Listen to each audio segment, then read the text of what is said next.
Ahoj, tohle je upozornění pro děti a všechny ty, kteří nemají rádi sprostá slova. Doporučuji vám si jít poslechnout něco jiného, protože tohle není kouzelná školka, já nejsem František ani Dáda Patrasová, tohle je Co vy na to a tady jedeme bez cenzury. Ahoj a vítej u dalšího dílu podcastu Co vy na to. Moje jméno je Darina a tenhle podcast vznikl na základě mé obsese a lásky k zábavným, divným nebo i třeba strašidelným příběhům od lidí z Redditu. Na začátek bych chtěla říct, že nejsem vyučená z psychologie ani vztahu, nejsem odborník, jen mě prostě baví takové věci číst a tak jsem si řekla, že se o tuhle moji zábavu podělím. Ještě jednou tě tady vítám a užij si dnešní díl.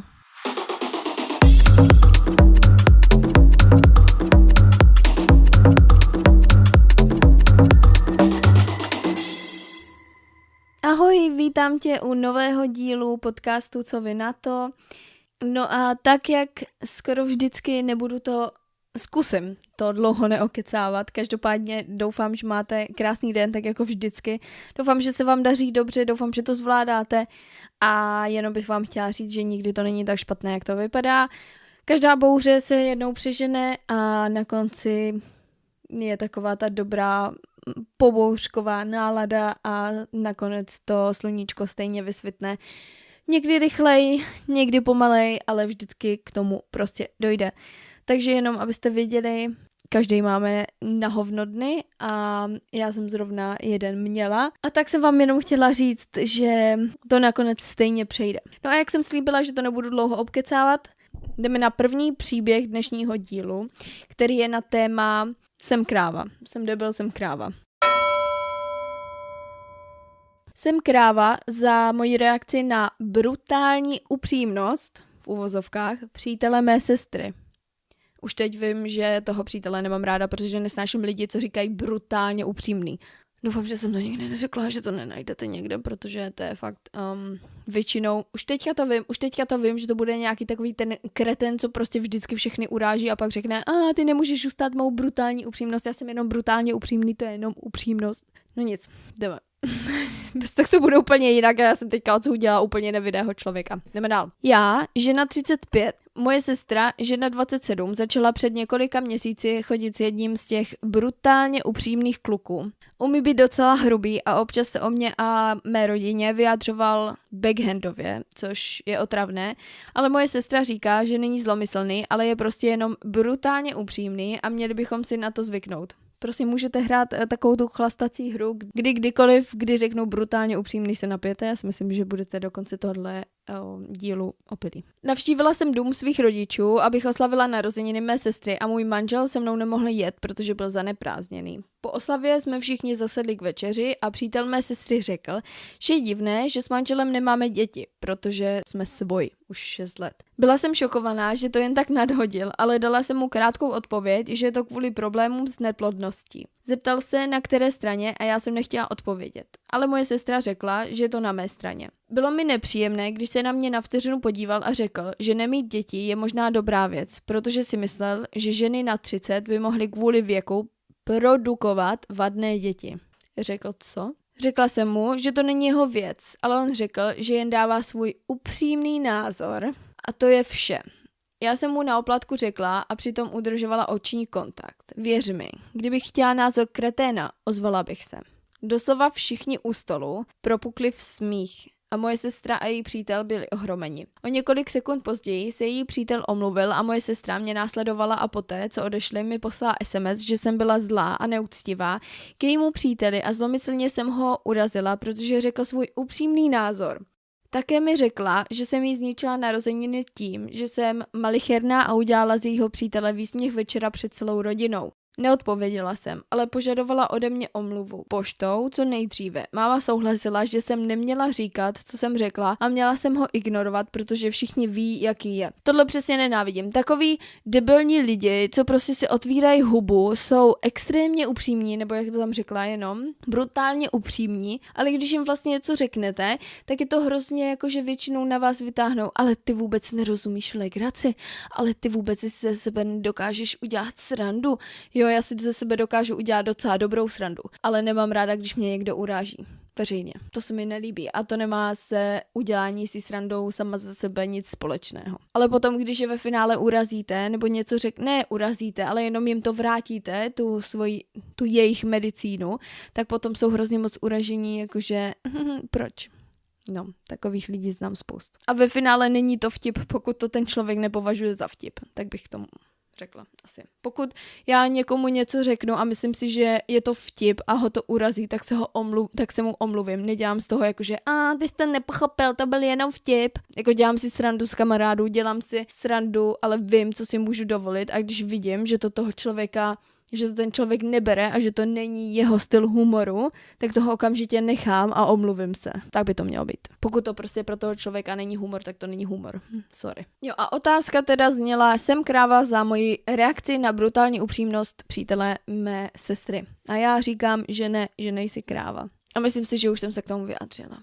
Ne, že by to poslouchala, já vždycky mluvím, jak kdyby mě ten OP měl poslouchat, ale tak chápete, kdyby se vám to někdy někomu stalo, tak ne. A hlavně s takovýma lidma, podle mě si musíte nastavit hranice hned ze začátku. Čím víc jim to budete dovolovat, čím víc se budete smát, poprvé si řeknete, no dobrý, tak to byl jenom vtip, nechám jim to projít, prostě nebudu se kvůli tomu hádat.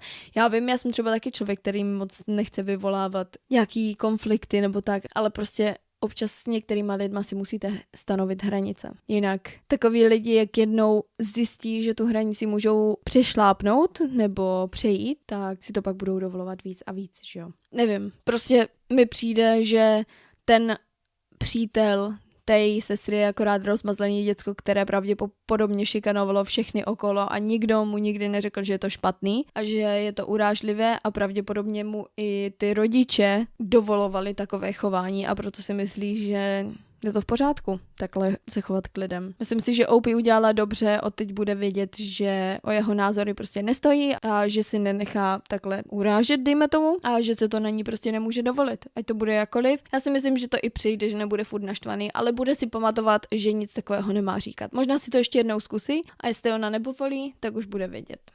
A tak by to mělo být. Top komentář. Je mi líto, že city tvého přítele byly zraněny. Jen jsem byla brutálně upřímná. Byl to jen vtip. Co pak to nepoznal? To bych řekla té sestře. Jo, to je dobrá odpověď, si myslím. Další komentář. Tyhle lidi jsou většinou takový. Jsou k tobě velice upřímní, ale když jim na to odpovíš, tak řeknou, ty nedokážeš snést upřímnost. To jsem říkala, že jo? Protože hodně těžko pijí vlastní medicínu. Narcisti, co si neuvědomují, co říkají a svoji brutální upřímnost nebo svým sarkazmem zakrývají fakt, že jsou prostě jenom sprostí a uráží ostatní. Proto se podepisuju, s tím souhlasím. Myslím si, že netřeba dál komentovat tenhle příběh. Co vy na to? Mi určitě dejte vědět na Instagramu co vy na to. Nezapomeňte nás odebírat na jakékoliv platformě, kde nás posloucháte. Jdeme na další příběh. Jsem debil za předstírání vyhazovu, když se na mě zákazníci rozčílí. Jsem středoškolák s víkendovou prací v kavárně. Moji spolupracovníci, kteří pracují o víkendech, jsou James, syn majitelů, chodí do mé školy. Je to vedoucí směny, ale není to skutečná formální záležitost, je to přátelský chlap. Daniel, vysokoškolačka, která občas pracuje i o víkendech. Takže občas sem zákazníci přijdou a jen tak se začnou zlobit.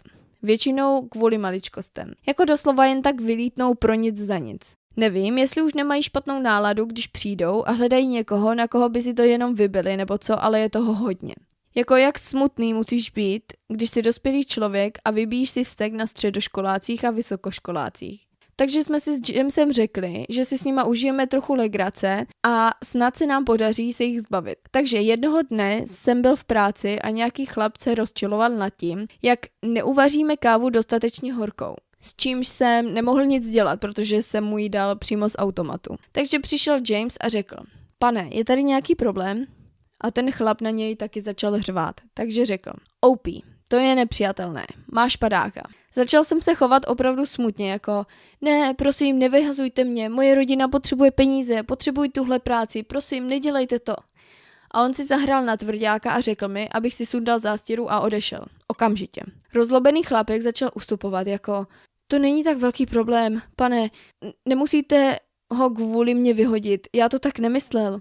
A James řekl, ne, jsme hrdí na to být nejlepší a proto musíme poskytovat ty nejlepší služby zákazníkům. Samozřejmě po tom všem dramatu jsem stále měl svou práci, jen jsme to hráli.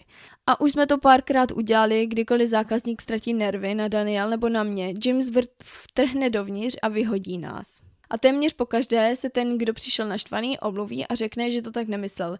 Je to svým způsobem uspokojující, když si lidé uvědomují, že jejich činy mohou mít ve skutečnosti následky. Každopádně jsem o tom vyprávěl svým přátelům ze školy a pár z nich si myslelo, že je to podlý žert nechat někoho odejít s tím, že dostali někoho, kdo zoufale potřebuje peníze, vyhodit. Jsem tedy já ten debil za tenhle vtip? Co vy na to? Já si myslím, že ne. Já si myslím, že lidi potřebují trošku otevřít oči občas.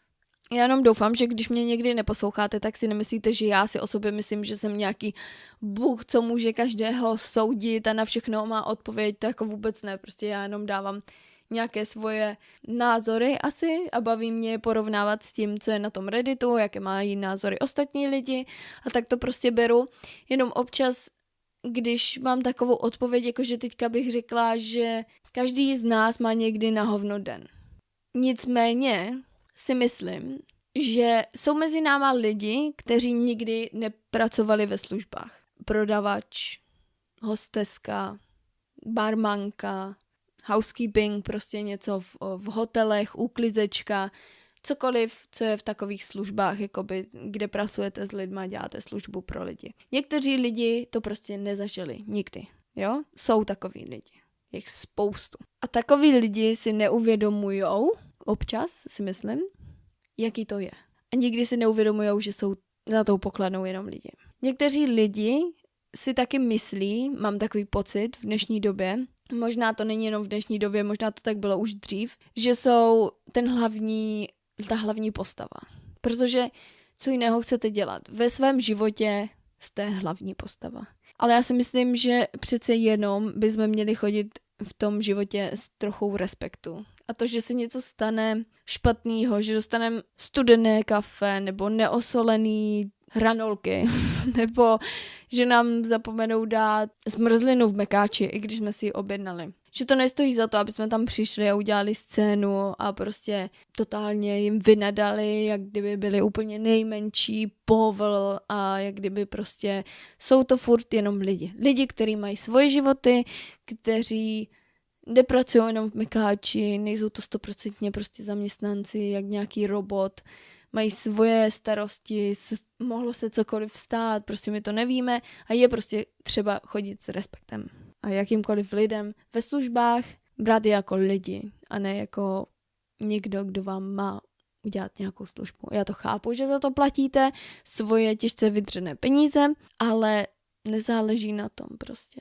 Myslím si každopádně, že 80% lidí, podle toho, co já jsem měla zkušenost, jsou dobří. Najdou se kokoti, najdou se dementi, kteří vám prostě řeknou, že kafe je studené, tak jak tomuhle týpkovi, i když jste je zrovna vzal z vařícího automatu, nebo z toho prostě z té mašiny, kde se vaří voda a on vám řekne, že to studené a to jsou přesně jenom lidi, na které by zrovna někdo nasral, na které prostě někdo byl nasraný a oni prostě si to potřebujou vybít. I takový lidi jsou. Já jenom říkám, buďte ty lepší, nenechte si srát na hlavu, ale zase není potřeba rozpoutávat zbytečné pekla. A někdy úsměv je ta nejlepší karta. Top komentář. Nejsi debil. Řekla jsem vůbec, že není debil? Doufám, že jsem řekla, že není debil. Tohle je perfektní způsob, jak jednat s nepřátelskými zákazníky. Na to někdo reaguje. Souhlas. A když se nepřátelští zákazníci pokusí vrátit zpět to, co říkají, stojí to určitě za to. Taktika OPho je snad naučí přestat si stěžovat servisním pracovníkům na věci, které nemají pod kontrolou. Já jsem teďka měla jeden zážitek, že jsem si vzala cider, myslím, nebo co to bylo, něco ve skle a dávala jsem si to u takové té samoobslužné pokladny a jak jsem spěchala, protože za mnou byla fronta hrozně dlouhá, tak jsem to dávala hrozně rychle a jak to bylo orosené, jak jsem to vzala z lednice, tak se to orosilo, tak mi to vypadlo z ruky, rozbilo se to. Já jsem se úplně začala omlouvat, říkala jsem si, pane bože, moc se omlouvám, protože vím, jaký to je oprus ještě jít a něco uklízet, když je tam prostě x milionů lidí, ne milionů, ale prostě mega lidí. Bylo to prostě úplně narvané, Každá pokladna byla narvaná, teďka tam byla extrémní řada u těch samovybavovacích pokladen, samoobsluhovacích pokladen. A úplně jsem si jí omlouvala, začala jsem sbírat ty skla a ona mi prostě ještě řekla, ta paní pokladnic tam hlídala, tak mi řekla, že si mám zajít pro další, že se na to mám vykašlat, že oni to uklidí, hlavně ať se nepořižou, no extrémně milá, nevím, na Zélandu jsou moc milí. Další komentář. Nejsi debil. Zákazníci mohou být debilci. Lidé jsou obvykle docela úctiví a rozumní, i když si oprávněně stěžují. Ale tu a tam se objeví jeden chlap nebo dívka, která prostě nemůže být šťastná. Ty jsou nejhorší. Zvolil jsem přístup zabíjet z laskavosti a být sarkasticky zdvořilý. Dobře, pane. Mohu vám dát kávu do mikrovlnky, chcete 2 minuty nebo 5? Je to legrace. Obvykle je to naštve víc, ale nemohou vám nic udělat, protože vlastně neříkáte nic špatného. Zajímalo by mě, jak se zákazník zachová, když přijde druhý den, následující den a vy jste stále za přepážkou. To mě taky napadlo, když jsem to četla, co jako udělají, jestli je to v jednom areálu někde, v jedné čtvrti, dejme tomu, tak co dělají, když se tam třeba vrátí a vidí vlastně, že tam pořád jste. Jsem debil za to, že jsem mé širší rodině řekl, s kolika muži, zhruba, se moje sestra vyspala poté, co prozradila, že je náš bratr Panic. Wow, to je zajímavá otázka. Kdybych se měla tipnout teďka, tak bych řekla, že dej si debil. Ale jenom proto, že jsem zákařená trošku. A jako, jak se to říká? Krev za krev, oko za oko. Ne krev za krev, oko za oko. Pokud řekla celé jakoby rodině, širší rodině, nejenom nejbližší rodině, ale širší rodině, že je váš bratr Panic, tak já nevím, no, uvidíme. Dnes večer jsme měli rodinnou večeři. Moje rodina má celkem 4 děti. Já, moje starší sestra, žena 29, mladší sestra, žena 24 a nejmladší bratr, muž 22. Naší rodinné večeře se současnila celá širší rodina, tedy všichni naši partneři, naše sestřenice, tety, strýcové a tak dále. Během večeře se moje starší sestra a nejmladší bratr dostali do mírných neschod. Sorry, ale známe mírné neschody při rodinné večeři. Úplně si to dokážu představit. Moje sestra se zdála, alespoň mně, z frustrace velmi agresivní a prohrála zmíněný argument. Ti dva byli příliš pohlceni svou hádkou, než aby si uvědomili, že my ostatní už máme trochu dost. Nakonec se moje sestra opravdu naštvala a řekla: drž hubu, nebudu se hádat s 22letým Panicem. OK, to je docela přes čáru, si myslím. Ale zase známe sourozence, jo? Jako. Můj bratr do té doby neprovedl žádné osobní útoky. Bylo to zcela nevyprovokované. Myslím, že to mohl být alkohol, protože moje sestra je opilá. Každopádně jsem sestře hned řekla, ať vyroste a že si dělá ostudu. Odpověděla, že každý ví, že je Panic a neřekla nic špatného. To mě naštvalo, protože můj brácha má rozhodně problémy se sebevědomím a není třeba si z něj takhle dělat legraci. Takže jsem odpověděl tím, že se vyspala s více než 100 mužů, když byla na vysoké škole a protože to všichni v rodině vědí, není to velký problém, že? Ukázalo se, že to její manžel překvapivě nevěděl. Skutečně jsem předpokládal, že to musel vědět. Naštvaně odešel z večírku a řekl, že mu moje sestra o své minulosti lže. Rodina mě obvinuje z jejich manželských problémů. Odmítám se smířit s tím, že jsem udělal něco špatného. Moje sestra mého bratra především mi šikanovala. Jediné, co jsem udělal, bylo dát jí ochutnat její vlastní medicínu.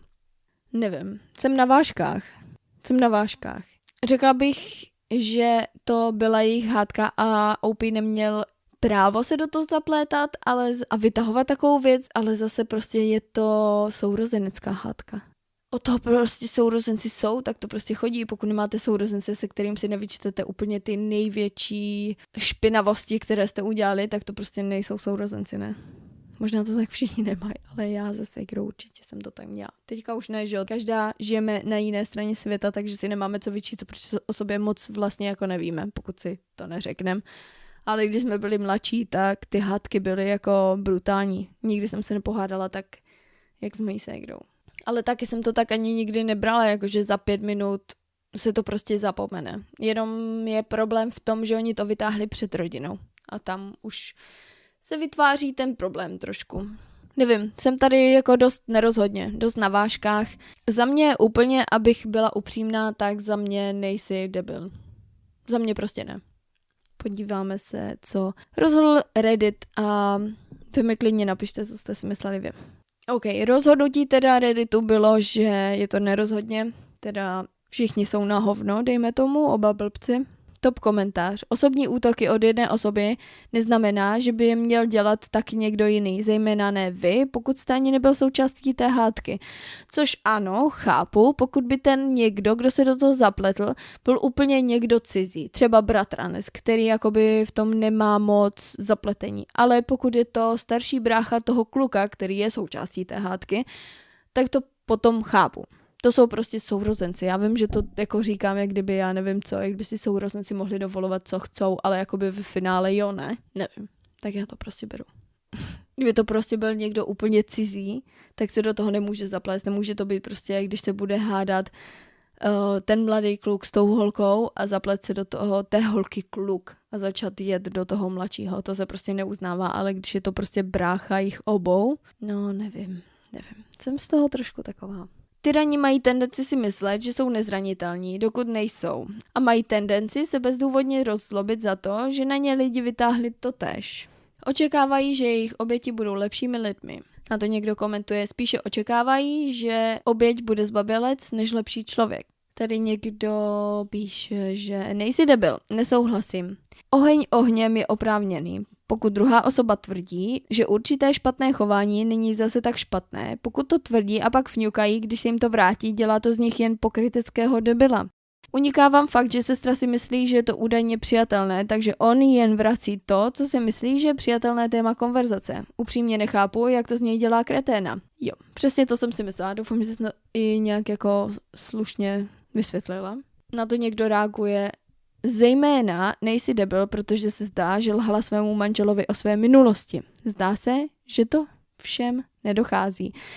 Tohle už je právě věc, do které bych vůbec jako OP nezacházela, protože to není moje věc, jestli moje sestra lže svému příteli nebo ne. Takže to bych vůbec nebrala v potaz. Myslím si, že tam celou dobu šlo o to, že mu záleželo na svém bráchovi a na tom, že celá širší rodina se dozvěděla, že je to panic a možná to v něm vyvolalo nějaký pocit, který sám zažil možná, nebo mu byl nepříjemný a tak se ho chtěl zastat jako starší brácha. OK, co vy na to mi dejte vědět na našem Instagramu, už jsem ho jednou zmiňovala, _, co vy na to, no a já se budu těšit u dalšího dílu. OK, bye!